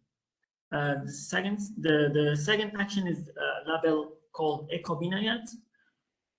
Well, due to the interest shown by several actors of the building sector in Morocco to have a label dedicated to the energy performance of residential buildings and also adapted to the specific context of Morocco, Ecobinayat was developed by the Moroccan Agency for Energy Efficiency as a first experience. The technical content was ready some 3 or 4 years ago, but we lately developed a certification and governance scheme of this label, which will be launched very soon. The awarding of the label will be subject to the satisfaction of mandatory provisions, whatever the class of the label, and some optional provisions implemented at the initiative of the project owner, and which allow access to the 3 classes of the label. The mandatory provisions include all the regulatory and normative requirements that are currently mandatory for all types of housing construction in Morocco. And the mandatory requirements also cover some 23 criteria directly or indirectly related to the energy behavior of the building, like the insulation, the thermal bridging, orientation of, or the roof coating. And the optional provisions include some measures to improve the energy performance, the overall energy performance of the building beyond the mandatory requirements. These measures are implemented at the initiative of the owner, of course, and allows to access to the three classes of the label: the standard class, which can be obtained by implementing the requirements of the thermal regulations and by implementing a set of simple basic requirements that do not fundamentally cause extra cost of the construction, which make possible to award this label to low-cost buildings for social housing, for instance. The second class is the comfort class, which requires improved thermal performance of the envelope compared to the requirements of the thermal regulation. And the last class is the comfort class, which is even more ambitious in terms of thermal performance of the envelope and use of solar water heater and things like that. Next slide, please. And as you know, buildings are essential equipment supporting social and economic life. Their safety and that of their occupants in the face of climate change must be and should be ensured. In this regard, we developed an adaptation plan for the building sector in the north region of Morocco as part of a pilot project or pilot approach, aiming to have a clear vision or a kind of roadmap about the actions to be carried out in order to enhance adaptation efforts in the building sector. The choice of this region was attributed to the fact that it has a great exposure to climate hazards, in particular floods and sea level rise, and also droughts. For this, an assessment of climate change vulnerabilities and risks for the housing sector was conducted according to the 5th IPCC report approach. And this assessment was performed according to 4 steps. The first step is the assessment of climate signals and climate hazards. The second step is the exposure assessment. The third step is the climate change vulnerability assessment, which was done by crossing the sensitivity and the adaptation to a capacity of adaptation. And the last step is the climate change risk assessment, which through crossing the exposure and the vulnerability and climate hazard. All this assessment made it possible to identify, and next slide please, to identify some territorialized adaptation measures for each type of climate hazard to be conducted in some priority areas for implementation in the region. For instance, the adoption of construction methods adapted for floods, or renovation of buildings and rational use of soil to adapt to the rise of in the sea, or limitation of new housing construction in areas vulnerable to fire. Then, for each climate hazard, a set of concrete actions were proposed. Next slide please. A set of concrete actions were proposed for each climate hazard. For example, for floods, systemically integrate the issue of water infiltration into urban planning documents, or install temporary or permanent devices to delay or prevent water penetration into the buildings. For sea level rise, to renovate all buildings and improve the architecture of new buildings, or develop and implement a rational land use plan based on an understanding of climate change vulnerability factors, particularly those related to sea level rise, or for landslide, to take into account in a systemic way the risk of landslides in urban planning documents, or require geotechnical studies, for example, for construction on a property. Next slide, please. Also for heat waves, actions like integrating heat wave risk into the design of new buildings, or develop green roofs, implement green and blue infrastructure, or train building and use professionals on the health risk associated with heat waves. For example, also for forest fire, to protect habitats in high fire hazards areas and limit new housing development in fire-prone areas. Last slide, please. And finally, for each one of the actions identified for each climate hazard, the plan identified the modalities of implementation, which are mainly the goal and description of each action, the implementing entity of each action, an estimation of the costs, the financing sources, the stakeholders that should be included in this action, the key success element, and the constraints. That was the last slide, and thank you very much.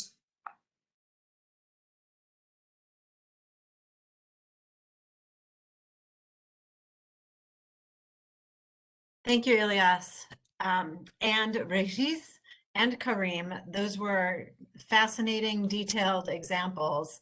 We have a few minutes for Q&A before we adjourn. There's one just thanks in the Q&A to Karim for bringing their hometown of Saint Louis regarding the consequences of climate change. So shout out to Saint Louis. And I'm inviting other audience members to please add questions to the Q&A box. Even if we don't have time to ask them now, we can certainly forward them to our panelists moving forward. But I do have one question, actually I have two, if we can get through them. Just briefly to Karim, we had a question from one audience member when I was talking with Martina about identifying which buildings or what the carbon output of buildings was, and whether there's a way to use that to determine whether to rebuild or to demolish and rebuild, or to reconstruct or refurbish. Is that some kind of tool that Resallience can provide? Is that, or are you mostly focused on resiliency of of a given building? No, of course, before to try the rebuild or to damage or to destroy a building, we need to stress a building or general infrastructure. And after the stress, you could evaluate the cost of benefits, for example, between the choice of rebuild, relocate, or to renovate. But also, each answer needs to be evaluated also with the mitigation consequences. Because, for example, sometimes if you need to rebuild a wall with a lot of concrete, of course, the concrete present a big part of clean carbon, for example. But the question is, do you want to secure the population of the inhabitants, or do you want to rebuild also? This is a very complex decision. That's why we need to modelize a barycent with several types of multi-factors components. There is not one answer. This is a technical, financial, social, and political issue. But also, yes, we build this. We try to support this model. Also, we try. Great, thank you. And I assume that audience member could reach out to you for more details. At the risk of going over just a minute or two, I wanted to ask one final question to Regis and Illyas. About the drivers, right, for the work that you're doing. It seems to me that in Regis's case, particularly, there was it was sort of a top-down approach. The French government, in response to the EU directives and the ability or the goal of reaching the NDCs, spurred France to put the policy in place. And Illyas, I thought, while it's also a top-down government approach, Illyas mentioned that there was a demand from industry, at least for the energy efficiency label on buildings. And so I'm wondering what you're seeing in France and Morocco. Is most of the driving for the changes coming from sort of the federal level, the national level down, or are you seeing a lot of engagement and strong support from the private sector through businesses or civil society? So Regis and Illyas, you can decide amongst you who answers first, but it's a question for both of you. Okay, so maybe I will start by a story, but it's 15 years ago. 15 years ago, the minister didn't want to meet the head of a huge industry group. I will not name his group, because it was not at all an habit to have cooperation with industry. Now it's completely changed. Now, as I said, we rely on the engagement, involvement of companies that are carrying out studies, proposing solutions much more ahead of regulation, and that can fit the regulation. But at the same time, when we want to have a design regulation, for instance, for this air regulation, we had something like 100 tests of building operation tests that the state finance, that the industry proposed. The stakeholders propose their solution to test how does it works, how does it cost, and so on. So I think that for sure, the regulation in France come from the state. The cities have no at all latitude to modulate even the level of requirements. But for instance, there is a label supported by local level with industry. They call BBC label bâtiment bas carbone Effinergie. So it's kind of a passive house equivalent. So this label is operated by industry, by a partnership between industry and local authority, because they have buildings. So I think now we are in a new way to design policies. And I think that, as I said, in France, we have this Plan Bâtiment Durable. That's this kind of long-term partnership with merging, associating all stakeholders, and the state asking, what are your proposals? Please work on that specifically, because we think that we have to progress on that, and so on. So I think there's a really a dialogue at the same level, and we are very pleased that the industry is very engaged, because they have a risk. What will be their business in 10, 15 years, 20 years? The risk is for our industry, and the risk is for the whole French society. So we understand that we're in the same boat, and we have to go to the same direction. Now, the speed sometimes is a little different, because in the industry, building industry, you have so many small size enterprise. We have to, the state have to take into account the difficulty for them to change. And that's maybe the difference between the manufacturers that are very ahead and maybe some small enterprise contractors that are very conservative, and we have to help them to progress. Thank you.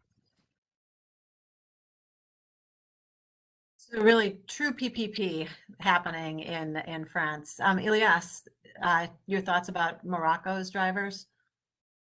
I think for the building thermal code, the driver was mainly from the national level or government level, because government have the duty or to lead the initiative for such a process. But of course it was done with a large consultation process with all the stakeholders of the sectors. For the label, it's a little bit different, because it came as a demand or a need from the professionals.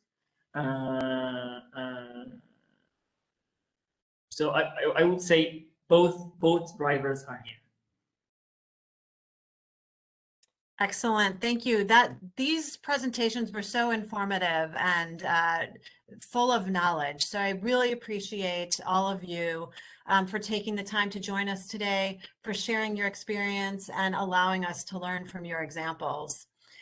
This brings us to the end of our first session of Global Connections Day 2021. I'd like to thank all of the audience for joining us, and a huge thanks to all of our presenters for a really insightful conversation. Please be sure to join us later today for our second session, where we'll focus on the role of the insurance sector in the adaptation and mitigation of the building sector.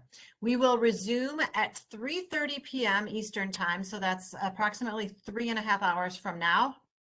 And remember that there is a different web link for the afternoon session. So this link ends, a new link starts. You should have received both of them. If you did not, please reach out to ICC and we will get that to you. See you all later, and thank you again for joining us.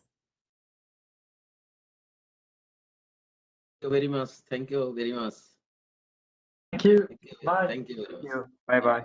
Bye bye. Thank you.